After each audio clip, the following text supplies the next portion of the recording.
ನಾನು ಈಗಾಗಲೇ ಬರುವಾಗ ನಮ್ಮ ಶಿವಕುಮಾರ್ ಹೇಳಿದೆ, 2 ನ್ಯಾಷನಲ್ ಹೈವೇ ನಾವು ಮಂತ್ರಿ ಇದ್ದಾಗಲೇ ಮಂಜೂರು ಮಾಡಿಸಿದ್ದೀವಿ. ಅದು ಕೆಲವು ಕಡೆ ಅರ್ಧ ಮುರ್ಧ ಆಗಿದೆ. ಒಂದು ಸೋಲಾಪುರ್ಲಿಂದ ಅಕ್ಕಲ್ಕೋಟ್, ಅಫ್ಜಲ್ಪುರ್ ಮತ್ತು ಯಾದಗಿರ್, ರಾಯಚೂರು ಮತ್ತು ಬೆಂಗಳೂರು.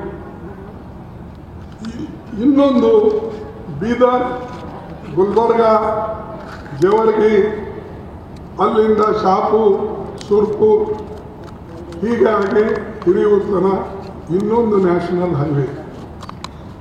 ಇವು 2 4 ಲೈನ್ ಅದು ಅಂದರೆ ನಮ್ಮ ಸಮಸ್ಯೆ ಬಗೆಹರಿಯುತ್ತದೆ. ಬಾಕಿ ಎಲ್ಲ ಕಡೆ ನೀವು ನೋಡಿ, ಬೆಂಗಳೂರಿಗೆ ಕನೆಕ್ಷನ್, ನೇರವಾಗಿ ಕನೆಕ್ಷನ್ ಎಲ್ಲ ಜಿಲ್ಲೆಗಳಿಂದ ಇದೆ.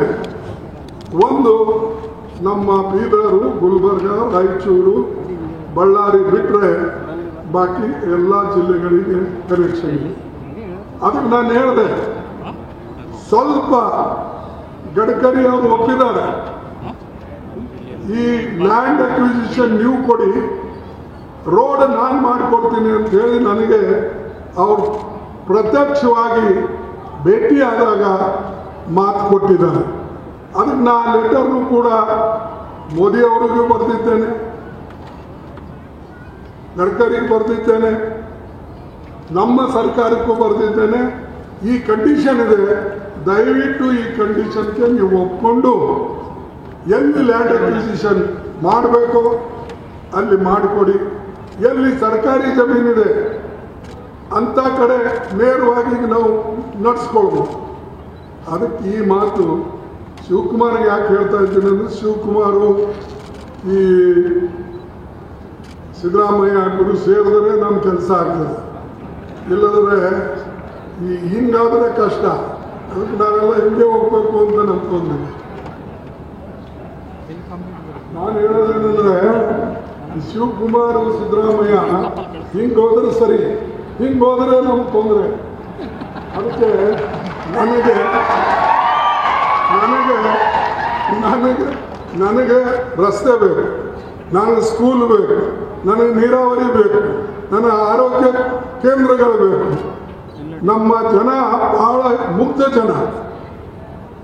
ಹೀಗೆ ನಮ್ಮ ಓಲ್ಡ್ ಮೈಸೂರಷ್ಟು ಹುಷಾರಿಲ್ಲ.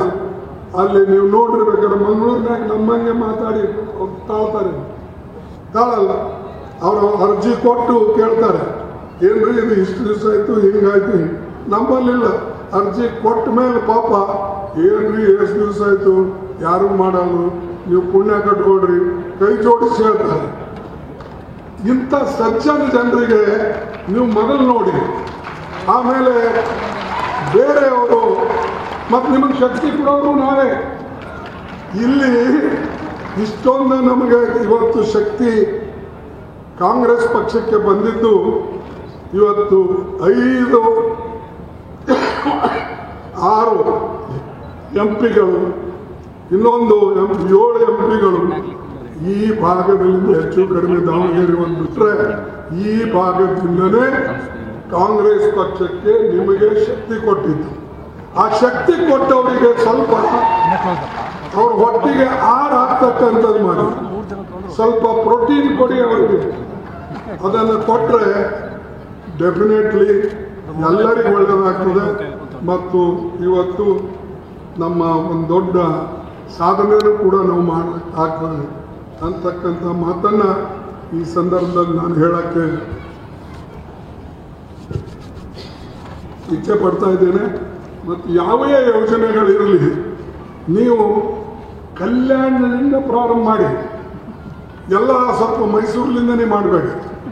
ಕಲ್ಯಾಣದಿಂದ ಶುರು ಆದ್ರೆ ನಿಮ್ಗೆ ಕಲ್ಯಾಣ ಆಗ್ತದೆ, ಆಮೇಲೆ ಮೈಸೂರಿನಿಂದ ಪ್ರಾರಂಭ ಆದರೆ ಅದು ಬೆಂಗಳೂರು ತನನೇ ಬರ್ತದೆ. ಕಲ್ಯಾಣದಿಂದ ಶುರು ಆದರೆ ಕಲ್ಯಾಣ ಕ್ರಾಂತಿ ಆದಂಗೆ ಇಡೀ ಮೈಸೂರುವರೆಗೆ ಅದು ಕೊಳೆಗಾಲವರೆಗೆ ಹೋಗ್ತದೆ.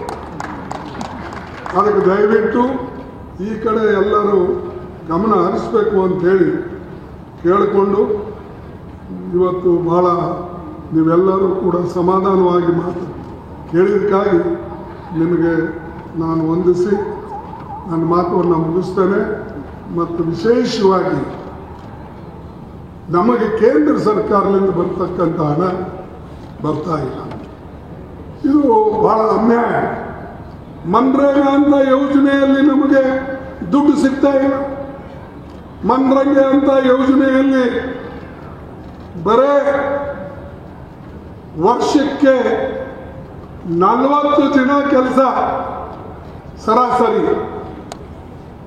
ಆಮೇಲೆ 4% ಜನರಿಗೆ ಮಾತ್ರ 100 ದಿವಸಿನ ಕೆಲಸ ಸಿಗ್ತದೆ. ಉಳಿದವರಿಗೆ ಸರಾಸರಿ 40 ದಿವಸಿನ ಕೆಲಸ ಸಿಗಲ್ಲ. ಅದಕ್ಕೆ ಯಾವ ಯೋಜನೆ ಮಹಾತ್ಮ ಗಾಂಧೀಜಿಯವರ ಹೆಸರಿನಲ್ಲಿದೆ ಆ ಯೋಜನೆಗೆ ಕೇಂದ್ರ ಸರ್ಕಾರ ಮುಂದೆ ಬಂದು ಹಣ ಕೊಡಬೇಕು ಮತ್ತು ಬಡವರಿಗೆ ಅದರಿಂದ ಅನುಕೂಲ ಆಗ್ತದೆ ಅನ್ನತಕ್ಕಂಥ ಮಾತನ್ನು ನಾನು ವಿಶೇಷವಾಗಿ ಹೇಳಕ್ಕೆ ಇಲ್ಲಿ ನಿಂತಿದ್ದೇನೆ.